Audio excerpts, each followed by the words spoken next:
Everyone, Joe Rizoli here with my brother Joe, and we're going to talk to you a little bit about some issues we have in our town of Framingham, Massachusetts, City of Villains, which we call it. We obviously have a problem with the illegal immigrants in our town. We have for 20 years or so, but nobody in this town really cares. And we're watching the situation, monitoring the situation, because Framingham is going to be a city pretty soon. And I think what's going to happen is the fact that they want to be a city is because of the fact that they're going to be able to deal with the illegal immigrant situation better than it is or with a town. In my opinion, is because as a city, they're probably going to be able to get more grant money and more funding to deal with the problem. Now, I think that's good in one aspect of it, but what they're doing is they're putting a Band-Aid on a problem, because sure, they might be able to pull in more money from the other towns of the state to help us in our city, but they're not dealing with the problem. So it's like putting a Band-Aid on an open wound that's just continually bleeding. And this is what I find is happening in Framingham. Instead of trying to stop the bleeding with the illegal immigration and the problems that is causing, they chose to put a Band-Aid on it by maybe sucking money in from other places to try to think that they're going to solve the problem. We don't think that's going to happen. Today, in the paper, there was an article. Joe, maybe you can talk about it, show the article. It says grant. Why don't you read it, Joe? Maybe you can. It says grant aid scholarship for Milford teachers, and what the problem here is that this is what it's become. There are so many illegal immigrant children in all these towns, but especially Framingham, that they don't know what to do about how to teach them. So what they're now going to do in this case with the Brazilians, which is the main flex of kids, and Milford, the other town, is what are they? Not Colombian, but Ecuadorian. Oh, Ecuadorians. So they're going to have to teach these people certain languages. In Framingham, though, it's going to be predominantly Brazilian. And what's happened is the Brazilians now have tagged Framingham as one of their own now. They basically own Framingham. They now have got an elected official on the city council, a woman who came into the country who could not speak English. Obviously, she. Well, we would assume she was an illegal. We assume she was illegal, yeah, and I also assume, and I can't prove it, and whether she's going to admit it or not. Her name is Margaret Shepard. Right. I seem to think that she might have married an American citizen, and they have a way of coming into the country illegally, right. Using false documents, right. Then marrying an American. I'm not saying she did it, but I'm just saying this is how a lot of them do it. There's a high probability. There was a Harvard study done some years ago. I think it was 2006. In that area. I don't even know if the article's still online anymore, because knowing that they want to hide this stuff, but that Harvard study done by the Rockefeller Center for Latin American Studies showed that most of the Brazilians, in particular, most of the Brazilians are undocumented. So if you said to somebody, most of my house burnt down, well, obviously you can't live in the house. It's practically totally destroyed. Most of the Brazilians are undocumented, meaning they're illegal. If you want to look at a percentage, you're probably dealing 80 to 90%. Yeah, we think 90%. Well, they admit that. They arrived here with a student visa. I came here as a visitor illegally. So you stayed here illegally? Correct. Okay.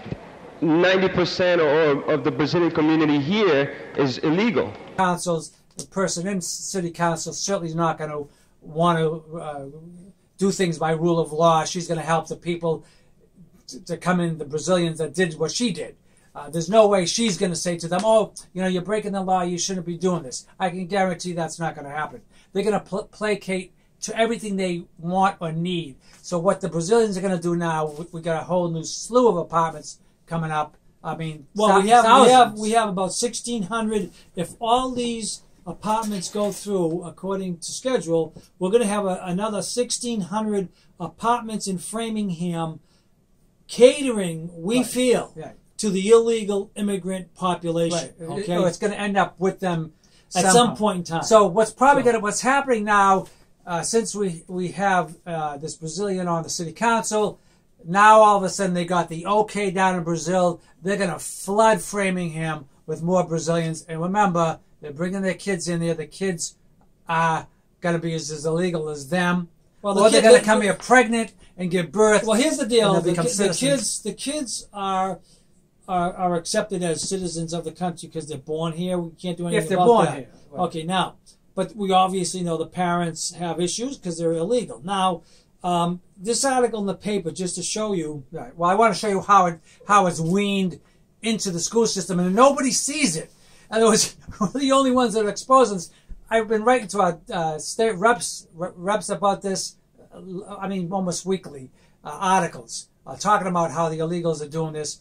This article is particularly distressing because it talks about them learning the language, and the teachers are going to love this, and there's money going to be going to these people, these teachers whenever they go to school. The point is the fact that we're going to a city, they're able to get certain more grants. Okay? This has all been planned. Right. It's all been planned. So from Framingham going from a town to a city has all been planned out. Right. Because basically it has to do with how we deal with the illegal immigrants. Right. Now, to show how bad it is, there are a couple points in this article that show it. Okay. Now, first of all, they got a 1.5 million grant. Is that what it was? Mm-hmm. Okay. Right. So that is going to help the teachers. Now explain what's they're going to teach them at this Framingham State University a 5-year Master of Education degree with concentrations in teaching English as a second language. So they're going to start learning Portuguese and how to teach these kids Portuguese and things like this. But here's the problem that really bothered me.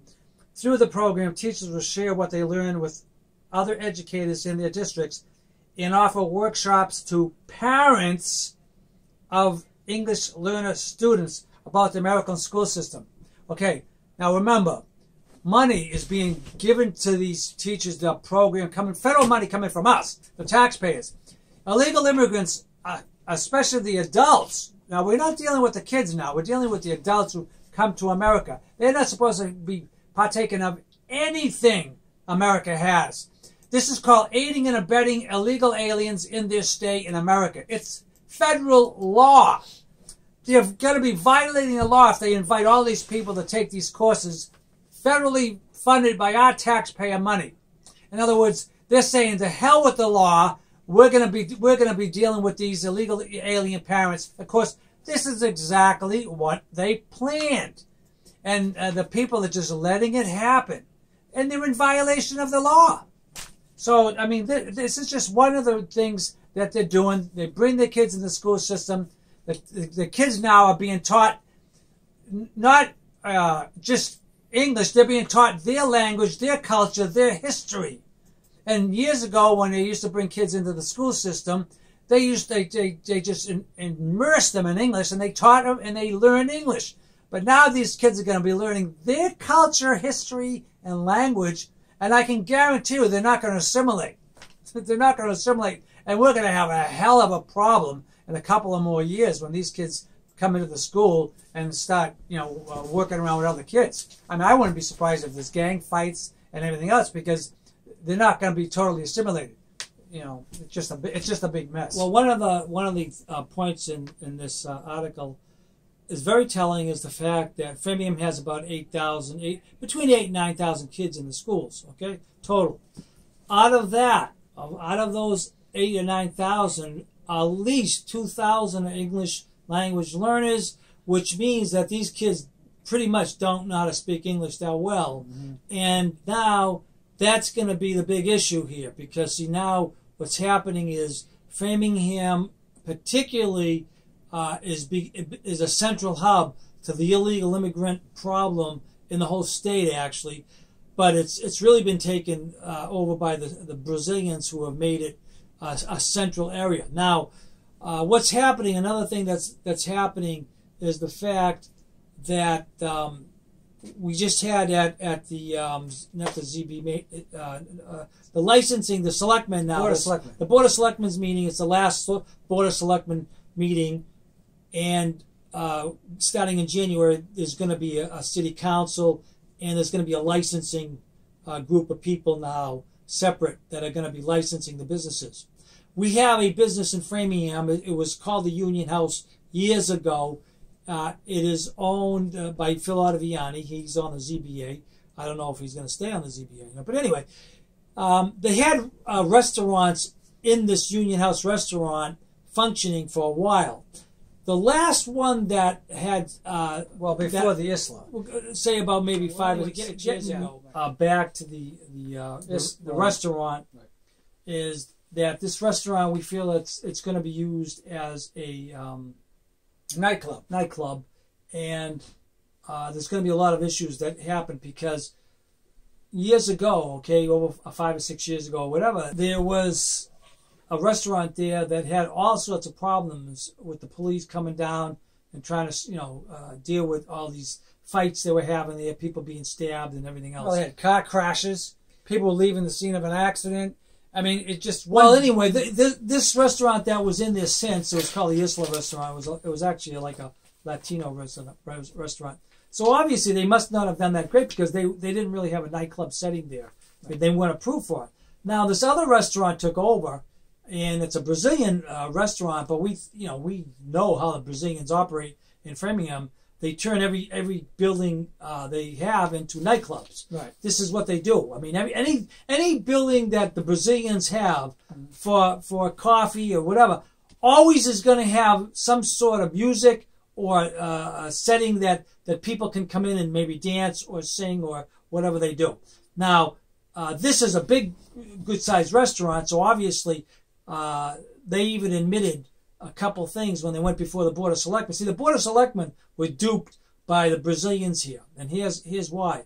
Because one of the fellows mentioned that they were going to have good security here. Now, if this was a restaurant just serving people, common people, and having functions there, like weddings and stuff, why would you need security in a restaurant that's having weddings? You wouldn't need it. All right. The other thing they mentioned was that they were going to soundproof the back room so it wouldn't make a lot of noise.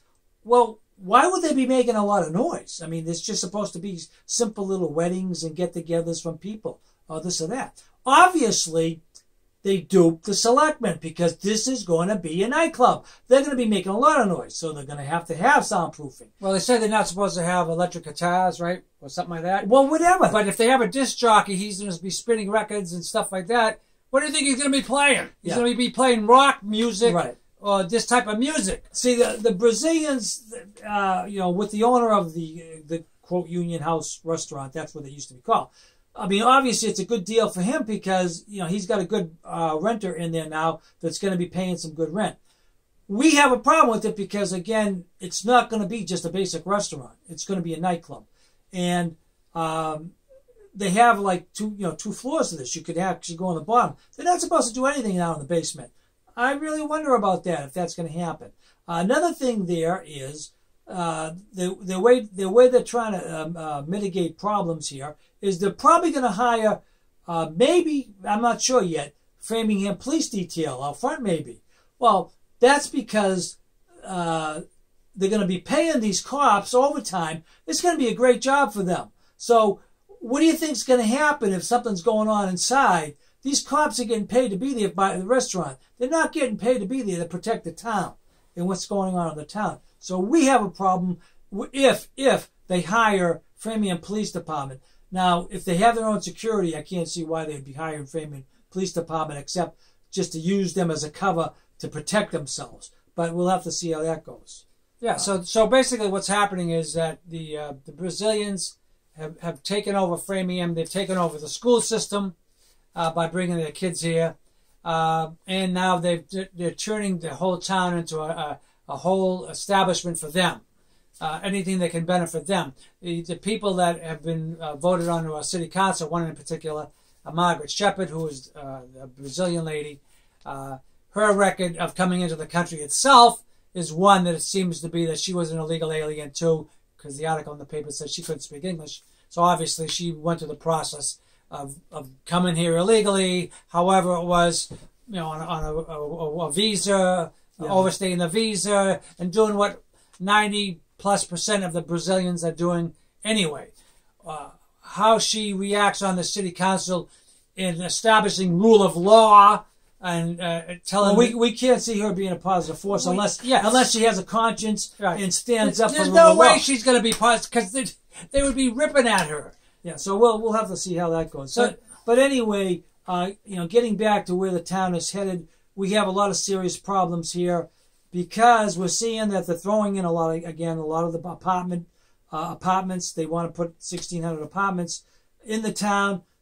We feel that the majority of people taking residence in those apartments will probably be illegal immigrants. And they're not asking questions. And the school department has 2,000 children that are English language learners, which means that they can't speak English well, and that's costing us right now over $32 million a year just to pay for the children of illegal immigrants.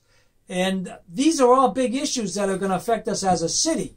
And even though being a city, they hopefully will get more help from the state, then they're really just putting a Band-Aid on a huge cut, hemorrhaging cut, that they should be taking care of the illegal immigration problem to stop all this stuff happening. Right. But they're doing just the opposite. They're welcoming everybody into the town, not really caring about the future and what it's going to cost the citizens of the town. That's what we have a problem with. Okay? But now I have a solution, and I've told this. Of course, nobody's listening. Here's how you solve the illegal immigration problem, especially with the Brazilians coming here. A lot of the Brazilians take ESL, adult ESL.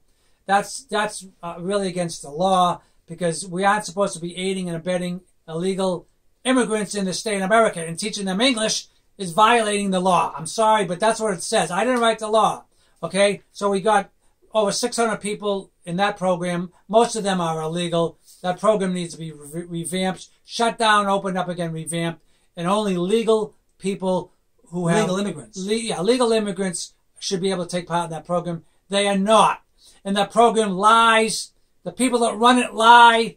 They just try to not talk about it. And we talk about it. So here's how you solve the problem. You fix that problem, get rid of it. That will stop the flow of these illegals coming here because they know they can take English courses. The next thing, you scan the plates of all the people that are coming to that program. And you tell them you're going to do it. And that program, half the people or more won't even come to the program because they know they're driving with false licenses and no licenses. And that's another scam with the insurance companies and the people insuring these cars or not insuring these cars. Well, the insurance companies make a bundle because they probably get the money up front anyway. Right. So whether the person continues on with the insurance or leaves the state, they already got their money, so they don't care. So what's happening is that Framingham is becoming the popcorn for the birds. They're not trying to stop the problem. They're just giving into it, as this article in the paper about the grants going to the schools, that 1.5 million grant, teaching the teachers so they can learn Portuguese or whatever languages they need to help these. But the problem is, like I said, they want to provide workshops to the parents of these English language learners. That shouldn't be happening. That's aiding and abetting illegals in this state in America. That's in violation of the law. It's a federal felony to do so that. we call Framingham now it's a city of villains now. Right. And we have corruption in the police department. Right. We have corruption in the licensing way things are being done. We have corruption in the school department. We brought this up about the new city council member, sent out the emails to these people telling them she shouldn't even be a city council member. She's a bad example of what it is for a person who is an American that's supposed to be following the law. Well, she's going to take an oath, so let's see how she goes with that oath. Yeah, right. Well, we got some questions about that. Right. So anyway, that's pretty much it. We could talk more about what's going on at Framingham, but Framingham has signed its death warrant here because it is actually being turned into Illegal Immigrant Central.